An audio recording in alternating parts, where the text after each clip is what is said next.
जय श्री कृष्णा। वरदान टीवी के विशेष कार्यक्रम गोपाष्टमी में आप सभी का स्वागत है। गोपाष्टमी ब्रज संस्कृति का प्रमुख पर्व है।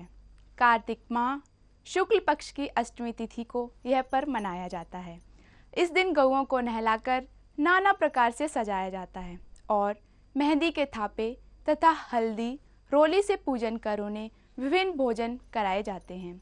गौ हमारी संस्कृति की प्राण है, इसलिए यह गंगा, गीता, गायत्री और गोविंद की तरह पूज्य है। शास्त्रों में कहा गया है, मातृ सर्वभूतानाम गावै, यानी गाय समस्त प्राणियों की माता है। इसी कारण आर्य संस्कृति में पनपे, शैव, शाक्त, वैष्णव, गाणपत्य, जैन, बौद्ध, सिख आदि सभी धर्म संप्रदायों में उपासना एवं कर्म कांड की पद्धतियों में विभिन्नता होने पर भी वे सब गौ के प्रति आदर भाव रखते हैं। हम गायों को गौ माता कहकर संबोधित करते हैं। मान्यता है कि दिव्य गुणों की स्वामिनी और गौ पृथ्वी पर साक्षात देवी के समान है। चलिए आपको बताते हैं गोपाष्टमी पर्व के बारे में।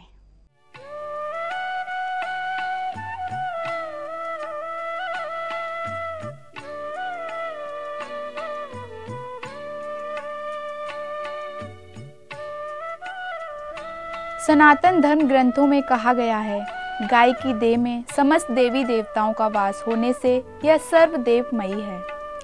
संसार के सबसे प्राचीन ग्रंथ वेद हैं और वेदों में भी गाय की महत्ता और उसके अंग प्रत्यंग में दिव्य शक्तियों का वर्णन मिलता है। पद्म पुराण के अनुसार गाय के मुख में चारों वेदों का निवास है। उसके सींगों में भगवान शंकर और विष्णु सदा विराजमान रहते हैं।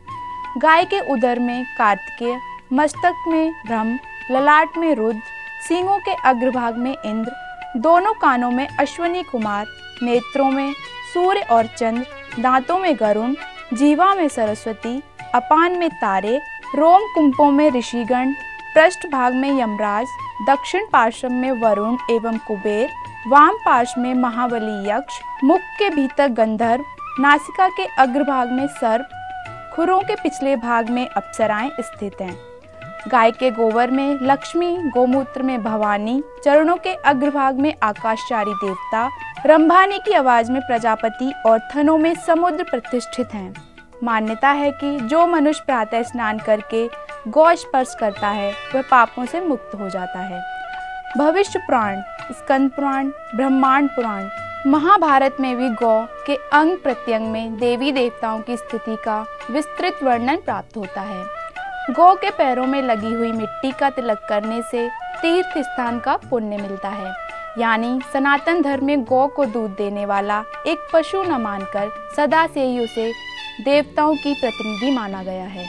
माना जाता है कि गायों का समूह जहाँ बैठकर आराम से सांस लेता है, उस स्थान की न केवल शोभा बढ़ती है बल्कि वहाँ के सारे पाप नष्ट हो जाते हैं। तीर्थों में स्नान दान करने से, ब्राह्मणों को भोजन कराने से, व्रत उपवास और जप तप और हवन यज्ञ करने से जो पुण्य मिलता है, वही पुण्य गौ को हरी घास खिलाने से प्राप्त होता है। गौ सेवा से दुख दुर्भाग्य दूर होते हैं और घर में सुख समृद्धि आती है। गौ की श्रद्धा पूर्वक पूजा सेवा करने वालों पर देवता सदैव प्रसन्न रहते हैं। जिस घर में भोजन करने से पूर्व गौ ग्रास निकाला जाता है, उस परिवार में अन्न और धन की कभी कमी नहीं होती। गाय ही एकमात्र ऐसा प्राणी है जिसका मलमूत्र न केवल गुणकारी है अपितु पवित्र भी माना जाता है।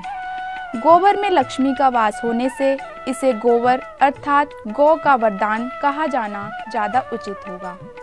गोबर से लीपे जाने पर ही भूमि यज्ञ के लिए उपयुक्त होती है।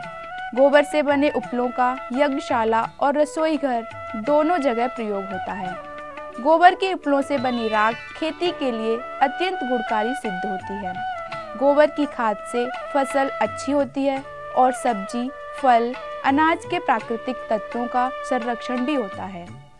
आयुर्वेद के अनुसार गोबर हैजा और मलेरिया के कीटाणुओं को भी नष्ट करने की क्षमता रखता है।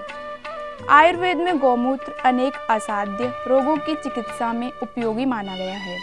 पेट की बीमारियों की यह अमोघ औषधि है। पेट की बीमारियों के अतिरिक्त चर्म रोग, बवासीर, जुकाम, जोड़ों के दर्द, हृदय रोग की चिकित्सा, में गौमूत्र ने आश्चर्यजनक लाभ दिया है। इसके विधिवत सेवन से मोटापा और कोलेस्ट्रॉल भी कम होते देखा गया है। गाय के दूध, दही, घी, गोबर और गौमूत्र से निर्मित पंचगन्य तन, मन और आत्मा को शुद्ध कर देता है। तनाव और प्रदूषण से भरे इस वातावरण की शुद्धि में गाय की भूमिका समझ लेने के बाद हमें गौधन की रक्षा में पूरी तत्परता से जुट जाना चाहिए, क्योंकि तभी गोविंद गोपाल की पूजा सार्थक होगी। गोपाष्टमी के पर्व का मूल उद्देश्य है गौ संवर्धन की तरफ हमारा ध्यान आकृष्ट करना। अतएव इस त्योहार की प्रासंगिकता आज के युग में और बढ़ी है।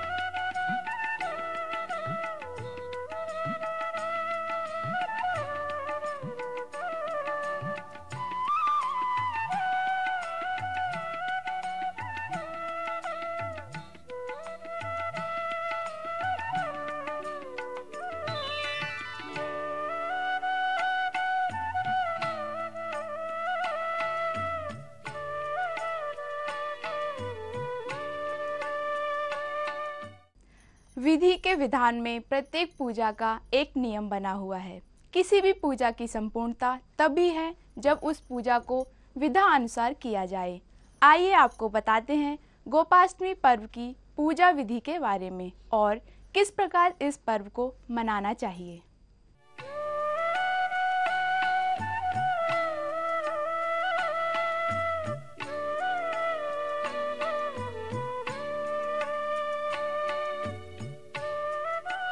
गोपाष्टमी के दिन प्रातःकाल उठकर नित्य कर्म से निवृत्त हो स्नान आदि करना चाहिए। प्रातःकाल में ही गाय को स्नान आदि कराना चाहिए। इस दिन बछड़े सहित गाय की पूजा करने का विधान है। प्रातःकाल में ही धूप, दीप, गंध, पुष्प, अक्षत, रोली, गुड़, जलेबी, वस्त्र तथा जल से गाय का पूजन करते हैं। इस दिन गायों को सजाया जाता है। इसके बाद गाय को गौग्रास देते हैं और गाय की परिक्रमा करते हैं। परिक्रमा करने से बाद गायों के साथ कुछ दूरी तक चलना चाहिए। संध्या समय में जब गाय घर वापस आती हैं, तब उनका पंचोपचार से पूजन किया जाता है। गाय को साष्टांग प्रणाम किया जाता है।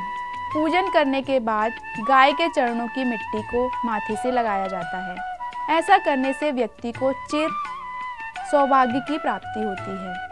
प्राचीन मान्यताओं के अनुसार कार्तिक माह की शुक्ल पक्ष की प्रतिपदा से सप्तमी तिथि तक भगवान श्री कृष्ण ने गोवर्धन पर्वत को अपनी सबसे छोटी उंगली पर धारण किया था। 8वें दिन हारकर अहंकारी इंद्र को श्री कृष्ण की शरण में आना पड़ा था। इसी दिन अष्टमी के दिन वह भगवान कृष्ण से क्षमा मांगते हैं। उसी दिन से कार्तिक शुक्ल पक्ष की अष्टमी को गोपाष्टमी का यह त्योहार मनाया जाता है। एक मान्यता अनुसार इसी दिन भगवान कृष्ण को गाय चराने के लिए वन भेजा गया था। भारत के अधिकतर सभी भागों में यह पर्व मनाया जाता है। विशेष रूप से गौशालाओं में यह पर्व बहुत महत्व रखता है। बहुत से दानी व्यक्ति इस दिन गौशालाओं में दान दक्षिणा करते हैं। इस दिन सुबह से ही गायों को सजाया जाता है। उसके बाद मेहंदी के थापे तथा हल्दी अथवा रोली से पूजन किया जाता है। गौ अथवा गाय भारतीय संस्कृति का प्राण मानी जाती हैं। इसे बहुत ही पवित्र तथा पूजनीय माना जाता है। हिंदू धर्म में यह पवित्र नदियों, पवित्र ग्रंथों आदि की तरह पूज्य माना गया है। शास्त्रों के अनुसार गाय समस्त प्राणियों की माता है। इसलिए आर्य संस्कृति में पनपे सभी संप्रदाय के लोग उपासना तथा कर्म कांड की पद्धति अलग होने पर भी गाय के प्रति आदर भाव रखते हैं। गाय को दिव्य गुणों की स्वामिनी माना गया है और पृथ्वी पर यह साक्षात देवी के समान है। गोपाष्टमी को ब्रज संस्कृति का एक प्रमुख उत्सव माना जाता है।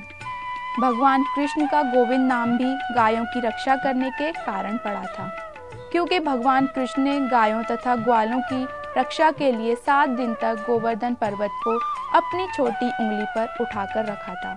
8वें दिन इंद्र अपना अहम त्याग कर भगवान कृष्ण की शरण में आए थे। उसके बाद कामधेनु ने भगवान कृष्ण का अभिषेक किया और उसी दिन से इन्हें गोविंद के नाम से पुकारा जाने लगा। इसी दिन से अष्टमी के दिन गोपाष्टमी का पर्व मनाया जाने लगा।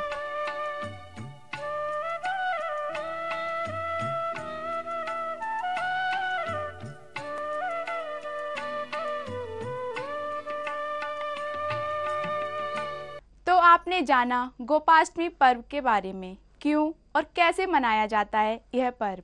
आपको वरदान टीवी परिवार की ओर से गोपाष्टमी की हार्दिक शुभकामनाएं। देखते रहिए Vardan TV, the pathways to enlightenment. जय गौ मैया। नमस्कार। गौ माता